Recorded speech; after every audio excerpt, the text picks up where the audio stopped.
Mời quý vị và các bạn nghe tiếp tập truyện Hành trình giải oán. Tập 3. Oán kết từ quá khứ.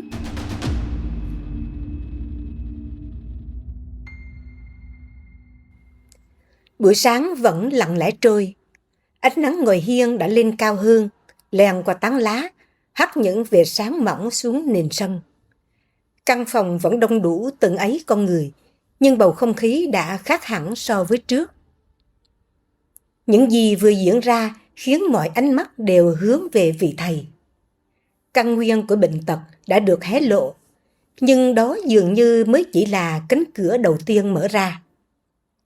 Phía sau căn bệnh của Quỳnh vẫn còn cả một câu chuyện khác, rộng hơn, sâu hơn, là những lớp quá khứ đã lặng im qua nhiều thế hệ, chờ một ngày được gọi tên.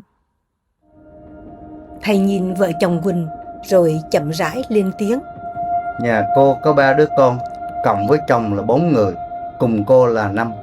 5 người thì mỗi người một kiểu, chẳng ai nói được ai, quân hầu vô phàn, trong nhà không có sự đoàn kết.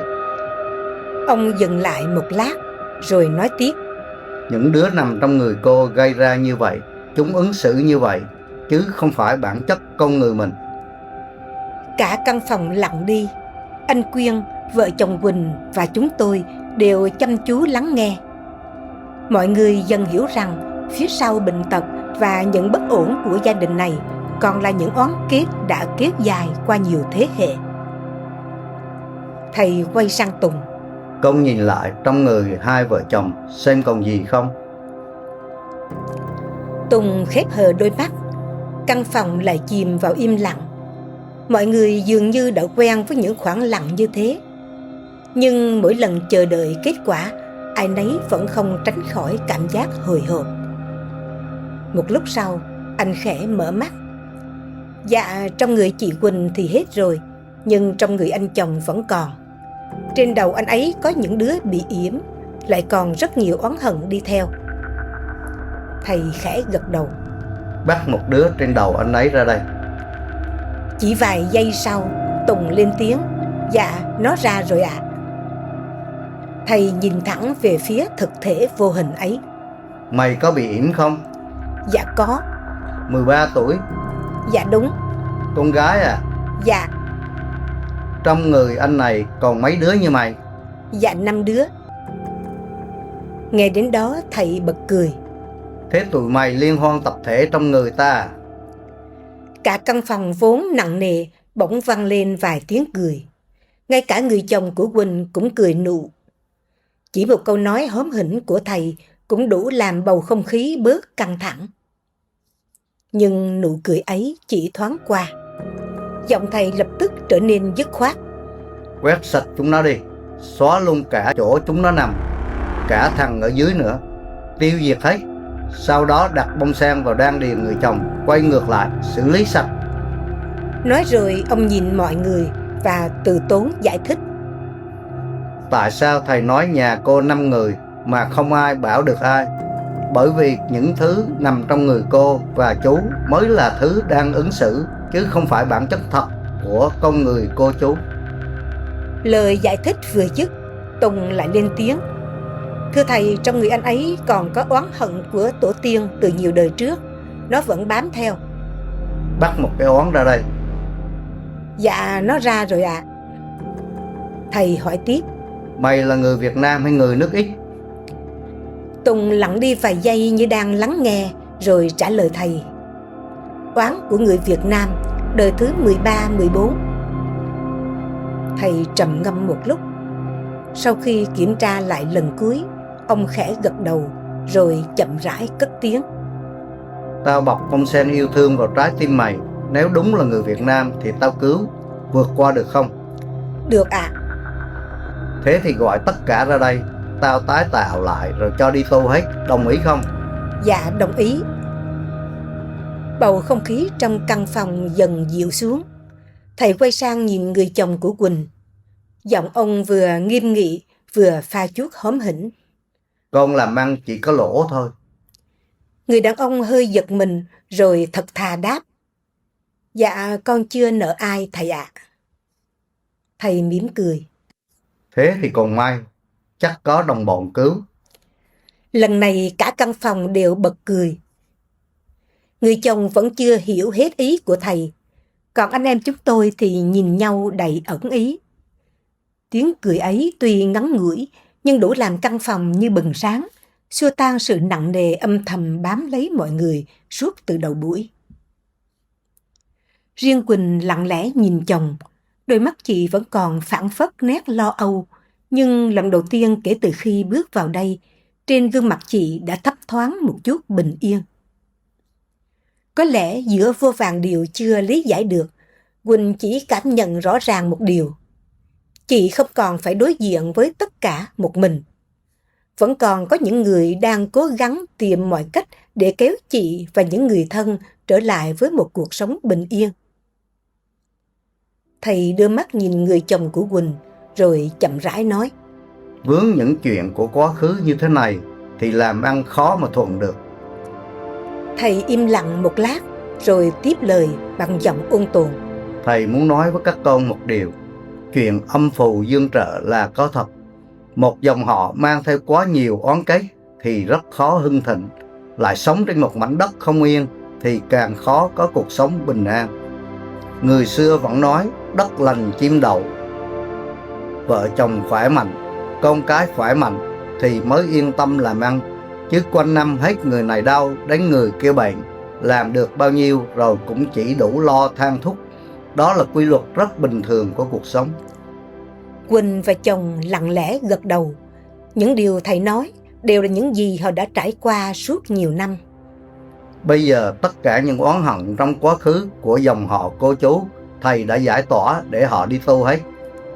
Ông đưa mắt nhìn vợ chồng Quỳnh thật lâu. Ánh mắt ấy không còn vẻ nghiêm nghị như lúc xử lý, mà trĩu nặng suy tư như đang vượt khỏi căn phòng nhỏ để chạm đến những lớp bụi mờ của quá khứ. Các con có biết vì sao thầy làm như vậy không? Không một ai lên tiếng. Thầy ôn tồn giải thích. Bởi vì dân tộc mình rất đặc biệt. Trong lịch sử loài người, hiếm có quốc gia nào phải trải qua nhiều cuộc chiến tranh chống xâm lược như chúng ta. Cũng vì đau thương và mất mát quá nhiều, nên người Việt hiểu giá trị của hòa bình và hạnh phúc hơn ai hết. Ông dừng lại trong giây lát, như để mỗi người tự nhớ lại những gì cha ông mình đã đi qua trong suốt chiều dài lịch sử. Rồi ông tiếp tục. Sau mỗi cuộc chiến, người ít không sang tìm người chết của họ, còn người Việt thì khác. Hơn nửa thế kỷ hòa bình rồi, chúng ta vẫn đi tìm đồng đội, tìm người thân, đưa từng liệt sĩ trở về với gia đình. Đó không chỉ là tình cảm mà còn là đạo lý ngàn đời của người Việt. Trong ánh mắt Quỳnh, tôi thấy một sự lắng lại. Còn chúng tôi, mỗi người đều chìm vào những suy nghĩ riêng. Những lời thầy vừa nói dường như không chỉ dành cho gia đình chị, mà còn chạm đến ký ức chung của cả một dân tộc. Giọng ông vẫn đều đều, nhưng càng nghe càng thấm. Chỉ riêng đời Trần, 3 lần kháng chiến chống quân Nguyên Mông, 1 lần thoát hoang mang sang 50 vạn quân. Khi thua trận, chúng rút về chỉ còn vài vạn người. Con thử tưởng tượng xem, biết bao nhiêu người đã chết trên mảnh đất này. Ông ngừng lại một chút cho chúng tôi kịp ghi nhớ, rồi nói tiếp. Đến cuộc chiến chống quân Thanh cũng vậy, 29 vạn quân kéo sang. Khi thất bại thì xác chết chất thành gò thành đống. Gò Đống Đa ở Hà Nội chính là dấu tích một thời như thế. Nói đến đây, thầy khẽ hướng mắt ra khoảng sân trước mặt. Ánh nắng vẫn trải vàng trên những tán cây, khung cảnh bình yên đến lạ. Thật khó hình dung rằng dưới biết bao vùng đất thanh bình của hôm nay lại có thể chất chứa những lớp ký ức đau thương của hàng trăm, hàng nghìn năm trước. Giọng ông chậm hẳn lại. Khi bước chân vào Côn Sơn này, thầy đếm được 2,6 vạn quân Thanh và 6.000 quân Quang Trung, tổng cộng 3,2 vạn người. Cả căn phòng gần như nín thở.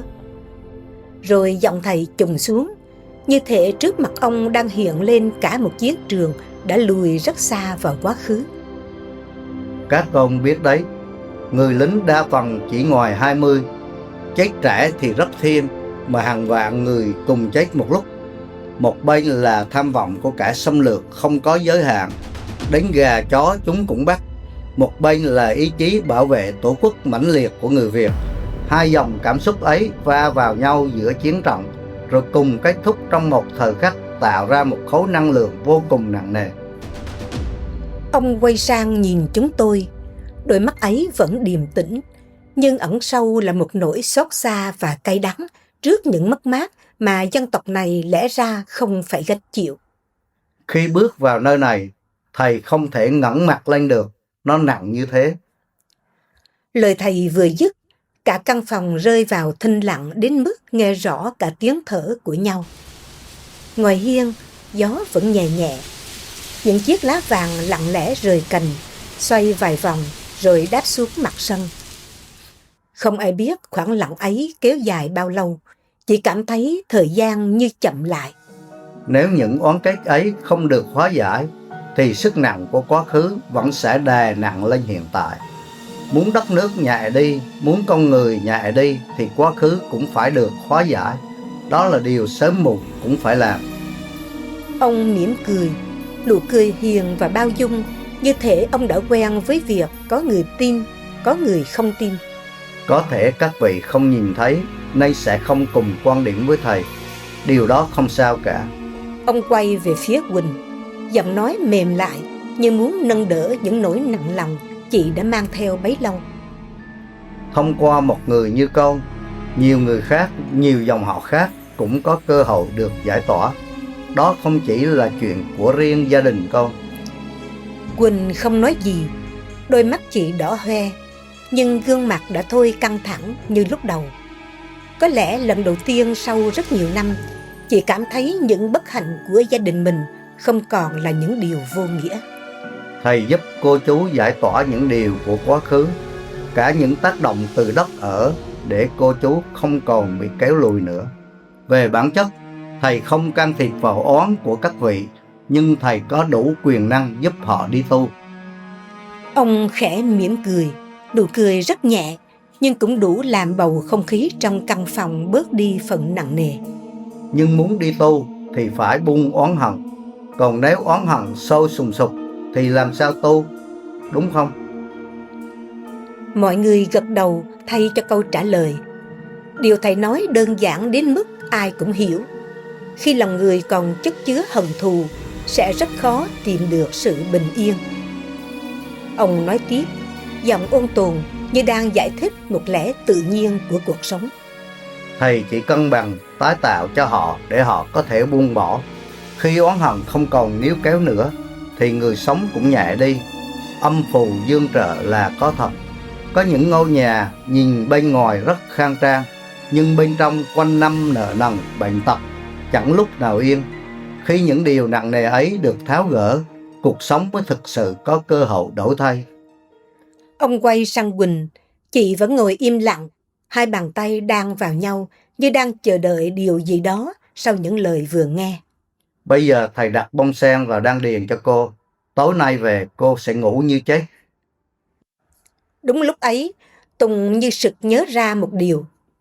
Anh nghiêng người về phía trước, khẽ nói, dạ, thầy đưa linh hồn của chị Quỳnh về đi ạ. Thầy khẽ gật đầu. Đặt bông sen hút linh hồn về. Không ai nói thêm điều gì, mọi ánh mắt đều hướng về thầy chờ đợi. Quỳnh vẫn ngồi yên, trong lòng chị bỗng dâng lên một cảm giác nhẹ nhõm khó tả. Như thể sau rất nhiều năm trong trên, cuối cùng cũng có người giúp mình tìm lại chính mình. Người chồng ngồi cạnh bấy giờ mới cất tiếng, giọng anh đầy băn khoăn. Vậy ba đứa trẻ nhà con bị mất linh hồn thì nguyên nhân là sao ạ? Thầy nhìn hai vợ chồng Quỳnh một lúc rồi mới cất lời. Giọng ông nhẹ nhàng, như đang kiên nhẫn gỡ từng nút thắt trong những điều vốn rất khó lý giải. Ở những môi trường xấu, có nhiều tác nhân xấu. Chúng xâm nhập vào cơ thể sống và đẩy linh hồn con người ra ngoài. Chúng ta trở thành những xác sống. Ông im lặng giây lát, ánh mắt chậm rãi lướt qua từng người trong căn phòng, rồi mới tiếp tục. Đất nước này là một trong những nơi có rất nhiều trẻ tự kỷ. Một đất nước có hàng triệu đứa trẻ như vậy thì cũng có hàng triệu gia đình chịu đau khổ. Chỉ cần một đứa trẻ tự kỷ thôi là cả gia đình gần như không còn cuộc sống bình thường nữa. Đó là một điều rất kinh khủng. Nói đến đây, vẻ điềm tĩnh trên gương mặt ông thoáng đổi khác. Không phải sự giận dữ bộc lộ ra ngoài, mà là nỗi đau bị kìm nén của một người đã chứng kiến quá nhiều cảnh đời bất hạnh. Đây là cách mà những kẻ xấu ngoài biên giới muốn hại chúng ta. Không cần súng đạn, chỉ cần làm tan rã từng gia đình thì xã hội cũng dần suy yếu. Thầy đưa tay như muốn minh họa cho điều mình vừa nói. Như ở Thái Lan, những nam thanh nữ tú tốt nhất lại dần trở thành nửa nọ nửa kia. Khi cấu trúc gia đình không còn thì cấu trúc xã hội cũng sẽ lung lay. Ông đưa mắt nhìn từng người trong căn phòng. Ánh mắt ấy thanh thản, không hề có ý buộc ai phải tin hay phải đồng tình. Ý thầy chỉ muốn nói rằng có những cách hủy hoại một dân tộc không cần chiến tranh. Cô chú có thể nghĩ thầy bốc phét, nhưng nếu cô khỏi bệnh, gia đình cô trở lại yên ổn, thì từ cô sẽ có câu trả lời. Những lời cuối cùng khẽ lắng xuống, không ai vội nói gì. Mỗi người dường như đang tự đối diện với những suy nghĩ của riêng mình. Quỳnh khẽ đan chặt hai bàn tay. Chị chưa thể hiểu hết những điều thầy nói, nhưng giữa bao tháng ngày tuyệt vọng, những lời của thầy đã nhen lên trong chị một hy vọng mà từ lâu chị tưởng mình không còn có được. Sau một thoáng im lặng, thầy nói tiếp. Nhưng còn một điều rất quan trọng. Nếu không xử lý đất ở thì một thời gian nữa cô sẽ bị lại, vì đất nhà cô rất xấu. Quỳnh khựng người. Niềm hy vọng vừa nhen lên trong lòng chị bỗng đi cùng một nỗi lo khác. Vậy bây giờ phải làm thế nào ạ? Lát nữa thầy sẽ đến nhà cô xem. Nếu còn thì thầy xử lý nó. Ông mỉm cười rồi nói thêm, giọng bình thản như đang nói về một việc rất đổi bình thường. Thực ra thầy không cần cô chú phải tin. Thầy chỉ làm phúc thôi. Nếu không giúp được thì thầy làm để làm gì cho mệt người. Thầy không lấy tiền của ai cả. Đơn giản vậy thôi. Cô tin thì thầy giúp, không tin thì cũng không sao. Quỳnh lặng đi. Những lời mộc mạc ấy chạm đến điều sâu kín nhất trong lòng chị. Suốt bao năm chạy chữa, chị đã gặp không ít lời hứa hẹn, cũng không ít lần thất vọng. Còn vị thầy trước mặt, từ đầu đến cuối chỉ nói về việc giúp người và nỗi trăn trở về quốc gia dân tộc. Chị quay sang nhìn chồng. Anh nhẹ nhàng nắm lấy bàn tay vợ. Không ai nói với ai điều gì, nhưng trong cái nắm tay lặng lẽ ấy chứa đựng cả một chặng đường hai vợ chồng đã cùng dìu nhau vượt qua bệnh tật, những đêm dài lo lắng và biết bao nỗi bất an đè nặng trong lòng. Giọng Quỳnh nghẹn lại. Vợ chồng con xin đưa ba đứa nhỏ đến nhờ thầy giúp ạ. Thầy khẽ gật đầu. Theo nguyên lý bình thông nhau, cô bị thế này thì các con cô không thoát được. Cô cứ đưa các cháu đến đây, tôi giúp đưa linh hồn các cháu trở về. Ông ngừng một lát rồi nói tiếp. Để lâu, các cháu càng lớn thì càng khó. Gia đình sẽ trở thành một mớ hỗn độn. Mà nếu nhà nào cũng như nhà cô chú thì đất nước này không cần đánh cũng mất. Trong một gia đình không ai bảo được ai. Nhìn rộng ra một xã hội cũng vậy thôi. Không ai lên tiếng. Những điều thầy nói khiến cả căn phòng nặng trĩu. Ông tiếp tục. Khi linh hồn và thân xác hòa nhập, đứa trẻ mới cân bằng và phát triển bình thường.